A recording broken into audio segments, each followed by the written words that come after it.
Good afternoon, everybody. Okay. We're going straight into it. I just want to say, first off, I know the celebrant's already done this, but thank you very much for everybody for coming. A lot of people have travelled quite a long way. I want to say a big thank you to the Norfolk and the Yorkshire Massive. A long way. But a special shout out to my brother-in-law Simon, who flew in yesterday from Singapore and is flying out tomorrow back to Singapore. So a Herculean effort, thank you, it's really very much appreciated. I've typed this so small I can barely read it. Yeah, okay, sure. It's just like being at home, isn't it? For those of you that don't know me, I know most of the people here, but a lot of you don't know me. I'm Michael, I'm Caitlin's dad. I'm Madeline and Olivia's dad as well, I think. I didn't write that down actually, so that just came to me in a flash. But if I don't know you, do come and say hello. I'm sure we'll be firm friends by the end of the night anyway. So for those that do know me, and I'm telling people that don't know me, I am a very, very lucky man.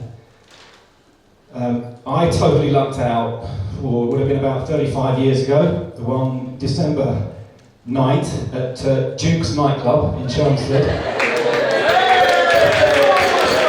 It was a discotheque, we called them back then, that's how old we are, when I met Kathy. And I'm so proud of what we've done, what we've achieved, over the time that we've been together. And I don't know what would have happened, it doesn't even bear thinking about if you hadn't have begged me to take you home to my place that night. But our biggest successes have been our creations here, our three girls. And obviously today's all about creation number one. I plan to start as I'm going to end by saying, Caitlin, you are so loved. Caitlin was born on St Patrick's Day, 17th of March 1995. It was a bit of a surprise. She wasn't due for about another 2 or 3 weeks. She came early, and I can confidently say that's probably the first and last time you've ever been early for anything. I think we got a rude awakening in the very early hours of that day, of that morning, and we had a bag packed already, so we trundled off down to St John's Hospital, and at 4:45, I think it was, we welcomed a rather unimpressive £5.13 little ball of jaundiced, vernice-covered baby. Because she was early, she was covered in a real sort of sticky, gooey mess. Which came out. Yeah. Well, you weren't quite looking your best, but you looked a bit like E.T. But we were in that instant. We were totally. You had us in our hearts. You were our little alien. You know, we loved you from that moment. I'd written something completely different. I can't see it.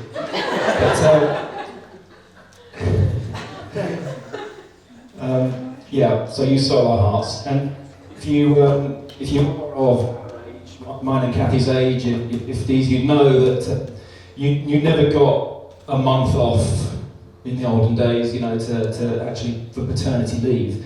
So I had a couple of days off, and I was back at work, and the highlight of my day every day was coming home and taking Caitlin off of Kathy's hands. I'd take you upstairs, I'd prop you up on a pillow on the bed while I was taking my suit off, getting changed, and you'd be gurgling, you had a crooked little smile, your inquisitive little eyes, you'd be following me around the room, and you'd be riding your imaginary bike because you're all legs and arms all the time. But we'd be talking about each other's day, and it was the highlight of my day. It really doesn't feel like 5 minutes that you were going to bed every night with a dummy. And it's funny how time and history repeats itself.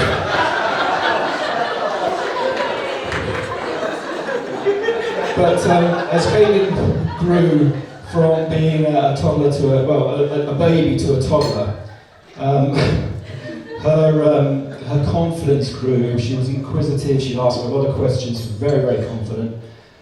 I can just basically go back to one story. We, as a family, it was obviously Kathy and I think Madeline had just been born. She was a baby, so Caitlin would have been about 2 or 3.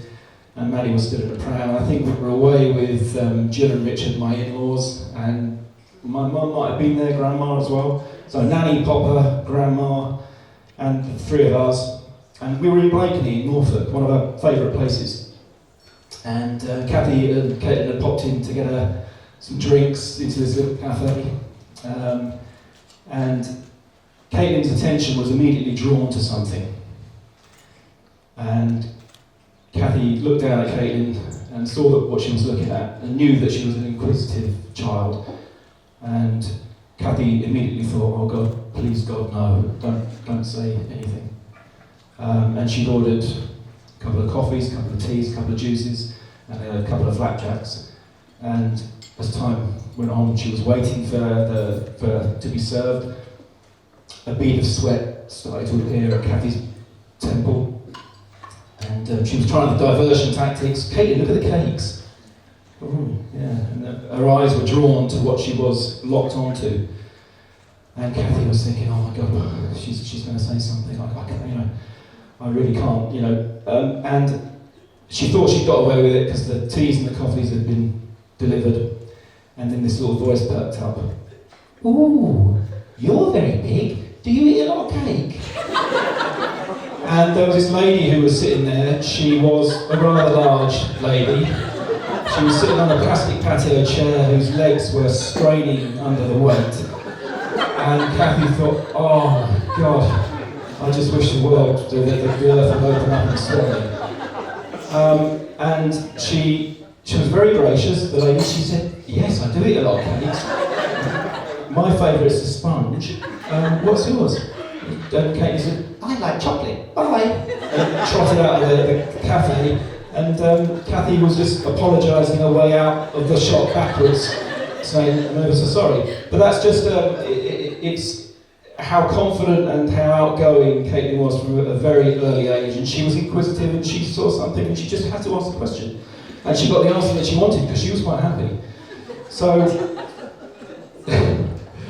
thankfully, her filter has improved a lot since then. And when we were outside, Kathy said, well, I don't know where she gets it from. She looked at me and I said, oh, I don't know where she gets it from. It must be from your side of the family. I don't know, I wasn't like that. I was quite a shy child.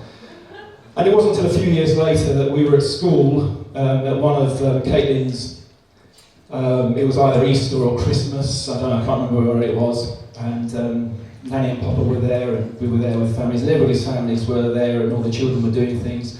The usual things in this church that the school was linked to. Some kid was murdering a violin, and another one was trying to sing. And it was then that we realised where Caitlin's lack of filter came from.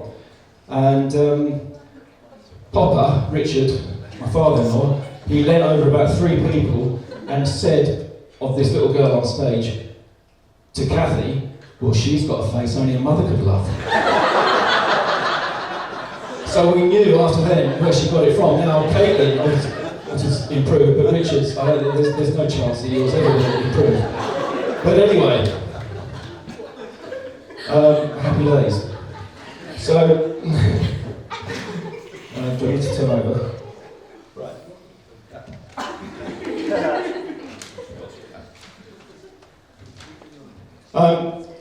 There's quite a few people here who work with Caitlin and know Caitlin quite well. And you'll also know she's very determined, she's very she always wants to win if we're playing games and whatever. And we were on holiday once in the US, and we were playing crazy golf. And because she'd been out on a few lessons with Papa, her grandfather, she thought she was better than anybody at golf, and she missed the 6-inch putt on this crazy golf course, and it was by this vast lake in America. And I might have sniggered, I don't know, Madeline might have laughed, and she had a face like thunder. And at that time, the clouds in the sky just went black, and it was like a sea, it was a huge lake. I've got the photo, and I will show it to you, I'm not lying, and this lake started to bubble. And I thought, Jesus, have we raised a witch or something? I don't know what was going on, but this is just her determination and the look on her face. And I've got a picture at the exact moment, like, don't laugh at me. So that this is her competitive streak that she has. And she's also very, very much into health and safety. She's never happier unless she's got some protective goggles, a high-vis jacket and a clipboard. And we were in Wales one year, and it was a bit of an adventure holiday. It wasn't meant to be, well, it was. And we were doing these rope swings up in trees and everything, and I arranged a relatively easy 3-miler walk through this old mine, slate mine. And she took one look at it because it started raining. It was a little bit slippy, but we would have got through it. She goes, "No, it's not happening. We're not doing this. There's no way." And she said, "We'll go this way. I can see that it goes around to the same." I said, "Well, I've looked at the map." She goes, "Give me the map." "No, we're not doing it." And we walked what should have been a 3-mile. It was maybe 10. And Olivia, at the time, only had little legs, and I carried her for the last 5 miles on my back, piggyback. But she was not having it. It's Katie's way or the highway. But that was just her determination, her competitive edge, and her very strong will. And actually, for those of you who don't know, with the health and safety, she is actually a risk modeler now. So it was inbred into her. Now, I'm going to tell you a few things about Ross. You've heard some of it before already from the celebrant. Ross is a West Ham fan and season ticket holder.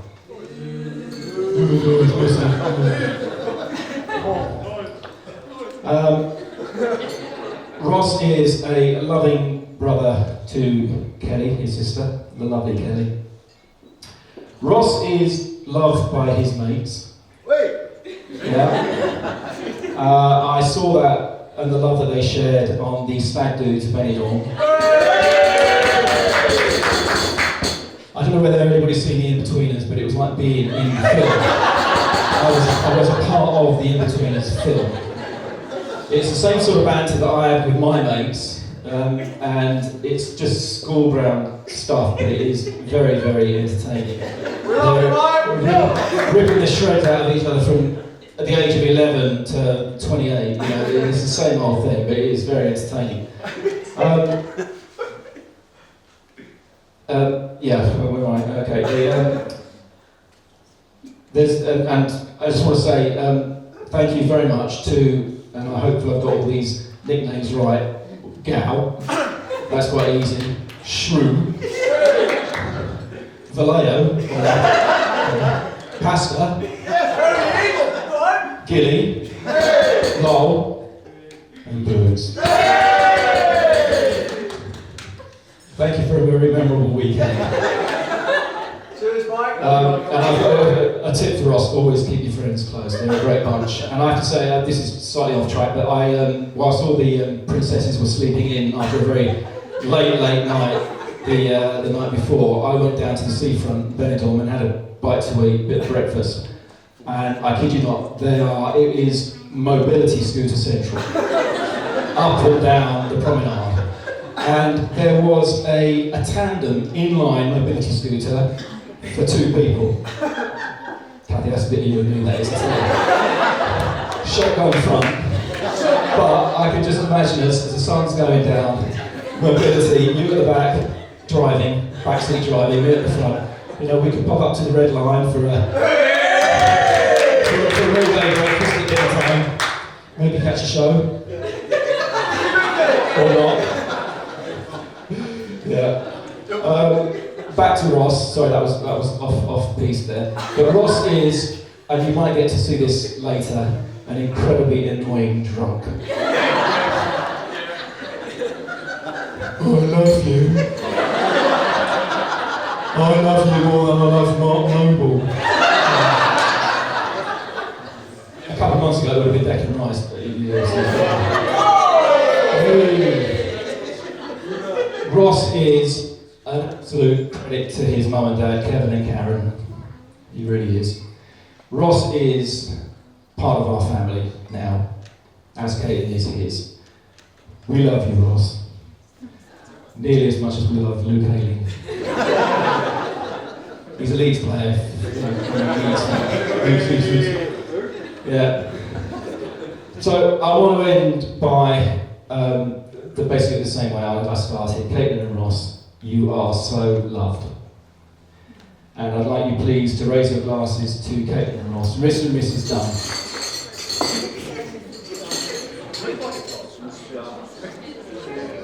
Cheers all.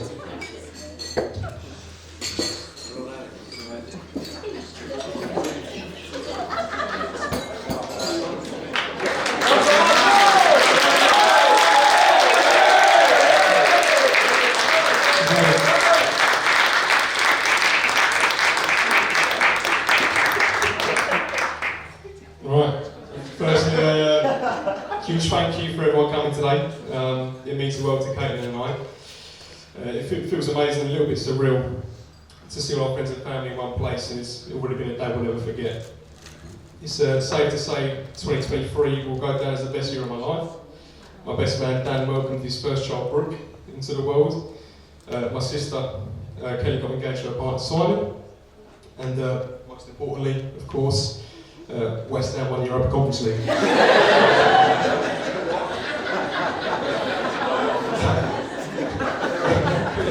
It's a great proposition. Ironically, as a West Ham fan, I sing a lot about my dreams fading and dying, but today all my dreams have come true. Of course, today wouldn't have been possible without the support of all of our family, who've helped make today possible, so thank you for that. And all of our friends who've helped keep us sane along the way. Mum, Dad, Kelly, thanks for always being there for us both. I wouldn't have been able to get a woman like Kate without your guidance over the years. You've always urged me to punch above my weight, and I'm certainly doing that with Kate. It's great to see your relationships with Kate grow over the years, although at times I do wonder if you actually like her more than you like me.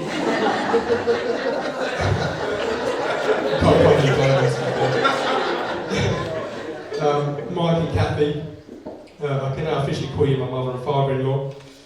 Words will never express how grateful I am for everything you've done for me over the years. You've opened into your family with open arms, and not even though I've got an amazing wife who I adore, I've gained another family, treat me like one of their own. I don't want to get too soppy, but I couldn't wish for better in-laws. And I know how much you know I appreciate and love you both, so thank you very much. I could not mention I've also gained 2 more sisters, which is a bit annoying. I think we can all agree they look stunning today. I'll promise to continue to try and annoy you as much as humanly possible. I think I'm doing a pretty good job so far, so it's all good. To all my groomsmen, and my best man Dan, thanks for always being there for me. You know I love you all like brothers, and thanks for applying stag do. Although Mike alluded to it a little bit, the details remain strictly confidential. Although it could probably be swayed over a later bomb or two a bit later, so come find us later on. Dan, I'm not sure you got prepared in your speech, but this might be the end for me and you, mate, so one of your best behaviour, please, mate. Jokes aside, standing here today, I can't believe how quickly the last 11 years with Kate have gone, and I'm really proud of the life we've built together so far. It always amazes me. Every day I feel like I love you as much as I possibly can, but with every passing day I love you that little bit more. I think everyone will agree you're perfect today. You've taken my breath away for the last 11 years, and I can't wait to spend the rest of our lives together. I know it's a bit cliche, but you really do make me feel like the luckiest man alive, and turning around seeing you walk down that aisle today was comfortably the proudest moment of my life.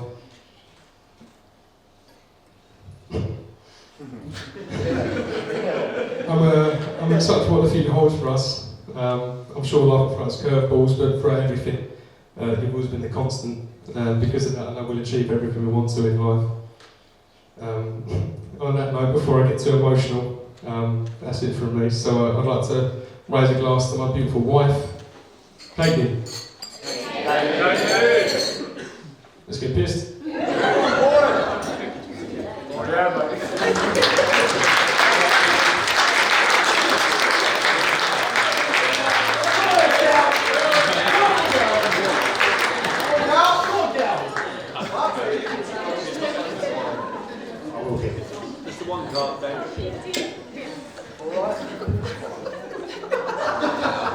I will keep this relatively short. For those that don't know me, I'm Dan, and as you probably gathered, I'm Ross's best man. Before I start, there is just someone I'd like to thank for showing up today. It's been a rough few years, and we weren't quite sure if they were going to make it. But here we are, so if everyone could please put their hands together for Ross's hair.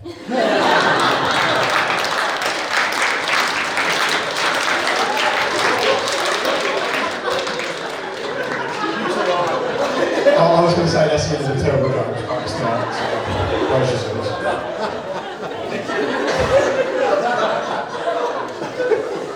I've been lucky enough to have known Ross for about 17 years now. We first met in Year 7 at a school football tournament.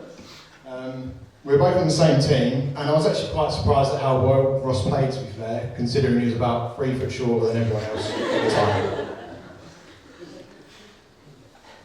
Our love for football is just one of the things that's kept us so close over the years. We played Saturdays, Sundays, we played 5-a-side, 11-a-side, we've played in cup finals together, and we've been season ticket holders at West Ham for quite a few years now. We've had some very memorable days, and some I can't even remember the next morning, but they always seem to be my favourite. Some of our best memories have been abroad. We've had lads' holidays, a couple trip to Dublin, and obviously most recently we had Ross's stag do in Pendle. Now I won't embarrass him too much, and I won't bore you with the stories, so I will let you ask Ross later about the night with the stripper and his rolled up pair of socks.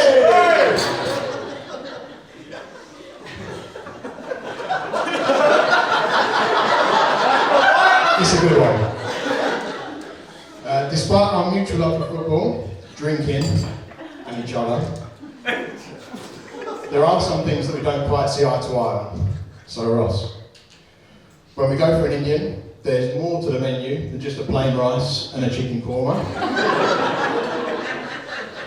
You don't have to end up in Top World every time we go out for a drink. And ketchup most certainly does not belong on a roast dinner.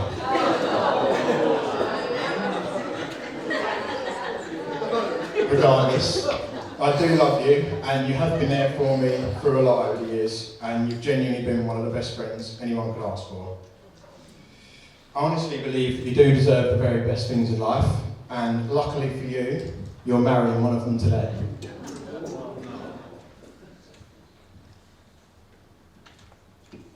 I've actually known Caitlin for as long as I've known Ross. I've known you both apart, and I've spent some great times with you both as a couple. I never would have thought back then that we'd be sat here today, but here we are, and I honestly couldn't be happier for you both. I think everyone would agree that Caitlin is one of the kindest, smartest, and genuinely the most lovely person you could ever meet in your life. And how incredible does she look today?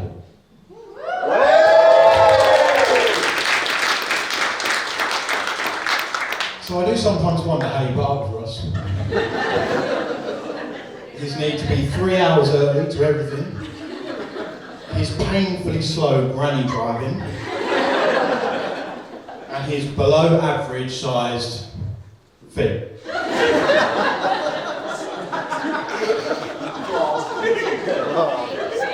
I honestly feel so honoured and grateful to be stood up here with you both today.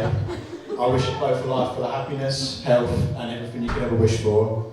So, ladies and gentlemen, if you could please join me in raising your glasses to Caitlin and Ross.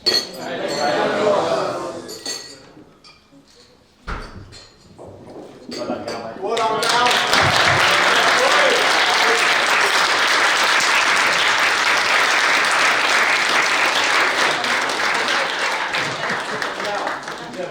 It's